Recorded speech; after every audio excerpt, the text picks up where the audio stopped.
Hey everyone, Thyworm here. I've been leveling a few characters with a new SSF video in mind, and some of you in the comments section asked for an SSF leveling atlas strategy, so here we go. I've spent a few days testing and this is what I came up with. Let's dive in.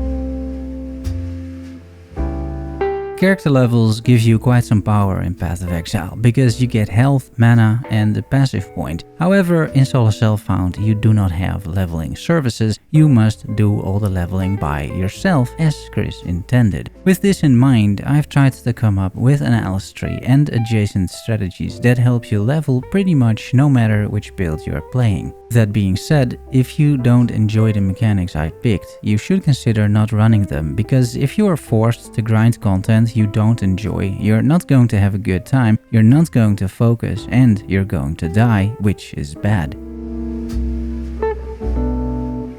The strategy doesn't really have any prerequisites, it doesn't rely on scarabs, but I would say it is a little bit of a twink leveling strategy at this point in the league. I am assuming therefore you have some atlas passive points to spare, but even if you don't, look at my atlas starter tree for SSF, progress the atlas and your character, and then come back to this video. This strategy relies on 3 design pillars. 1. We're going to empower our character as much as possible. 2. We're going to use mechanics that yield a lot of experience. And 3. We're going to avoid any hard content, as dying in Path of Exile is pretty bad if you want to level. For the first design pillar, empowering our character, we're using shrines with double buffs to make ourselves strong and tanky. Similarly, Packed with Energy is great for this. For the second design pillar, mechanics that yield experience and are not rippy, I ultimately landed on Ritual, Breach and Betrayal, plus Searing Exarch if you are farming tier 14 maps. If you're running lower level maps, just pick strong boxes I would say, but make sure to avoid the traps. Ritual has a few advantages. When the league started, it killed a bunch of people, but it has since been significantly nerfed. While from time to time you do get pretty strong monsters, I think Ritual is great for a few reasons. First, it offers tons of decent loot for progressing your character. It is a mixed bag, but a lot of it is good, and gearing through Ritual while you're leveling is solid. Second, it offers omens, and these omens are of great help when leveling. The Omen of Amelioration prevents 75% of XP loss on death. Several other omens try to prevent death entirely or provide additional experience when you level up. And third, it offers lots of essences and scarabs, helping you once more with either gearing or juicing the maps a bit. But remember kids, juice responsibly or you will face the repercussions. Breach generally just puts tons of monsters in the map. It is not great in terms of loot, and especially ash monsters can be quite annoying with all that lightning, but overall I prefer it over Harbinger or Abyss, because mostly you can run Breach without needing to put some scarabs in there. Another advantage is that you get Breach stones, which in itself provide good experience when you run them. Just be mindful of the bosses and see if you have enough damage to kill them. If you're playing a mapper like me, you may find yourself on the wrong side of a demonic sword. Fortunately, this little error only cost me 2.5% XP thanks to the Omen of Amelioration. Betrayal is an underrated mechanic I feel still. Not only are you getting great gear from unveiling with very powerful mods such as free endurance charges on rings, you also get these safe houses which provide a ton of experience. I get 1% experience by running a safe house at level 97. That is similar to doing half a map at tier 16 map. I personally went for a 2 safe house betrayal strategy, which is quite advanced. But even if you are not sure how this works or how to set it up or what it even is, it doesn't really matter. Just do the following things. 1. Interrogate any level 3 betrayal member for intelligence. And 2. Run every safe house that is available. 3. Get members to level 3 only if they are level 1, which happens with a single execute thanks to our atlas tree. And 4. Never ever run the Katarina, the main boss, because it resets the whole thing, which is bad. Do these 4 steps and you will end up with tons of safe houses with a bunch of random rewards in this case, but hey, you will get lots of experience and still decent stuff, and I think it's pretty fun too.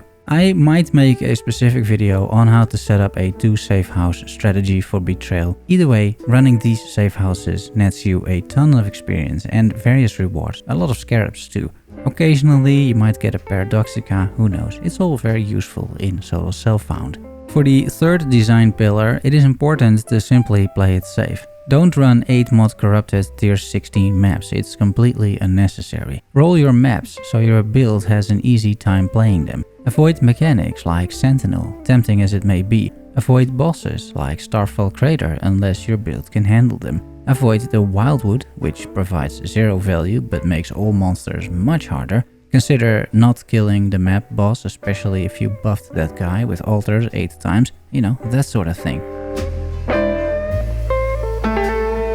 I have tried various other mechanics too, which I would like to cover in this section. First, I tried Abyss, because of the 50% XP node on the Atlas tree. It is pretty good, especially if you still need items from there, like a Stygian Vice or a Darkness Enthroned. But ultimately, I felt it took too long to chase all those abysses around. Plus, various of the Atlas nodes I took, like the ones that occasionally gives a corrupted Abyss jewel with 5 or 6 modifiers, just weren't consistent enough to be worth it without Scarab investment. Second, I tried Harbinger, but Harbinger has the same issue. Without Scarabs, it is some extra monsters, sure, but you hardly get anything else out of it. So while it is easy content to do, I ultimately decided against it. For a long time I had Delirium on my tree. I only took some nodes to make it spawn, and because I had a lot of other mechanics blocked, it spawned almost always. Delirium adds a lot of monsters, which is great,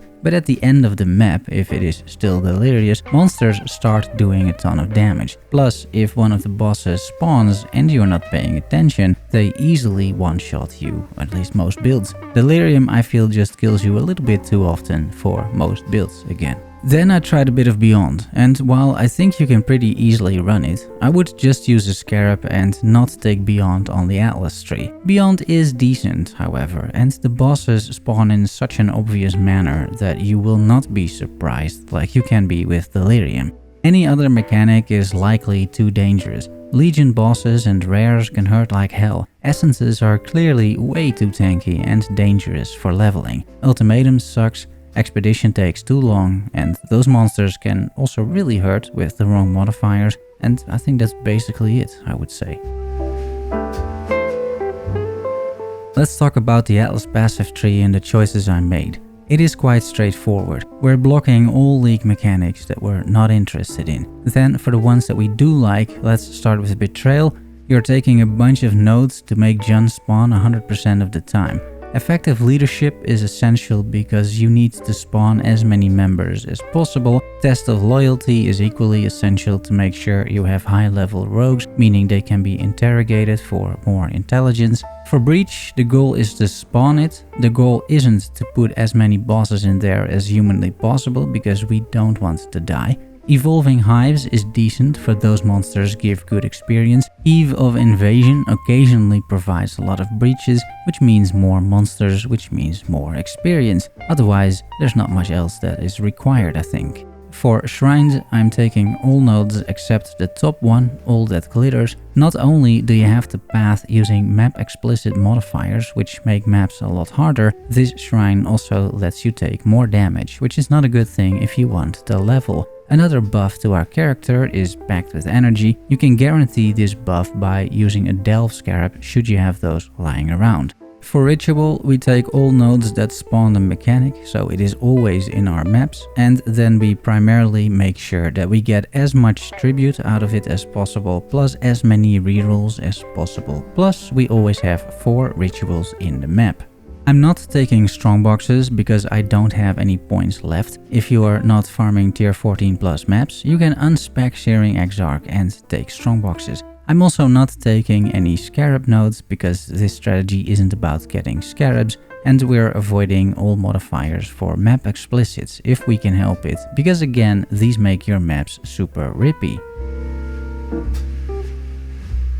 For Scarabs and the map device, you have plenty of options.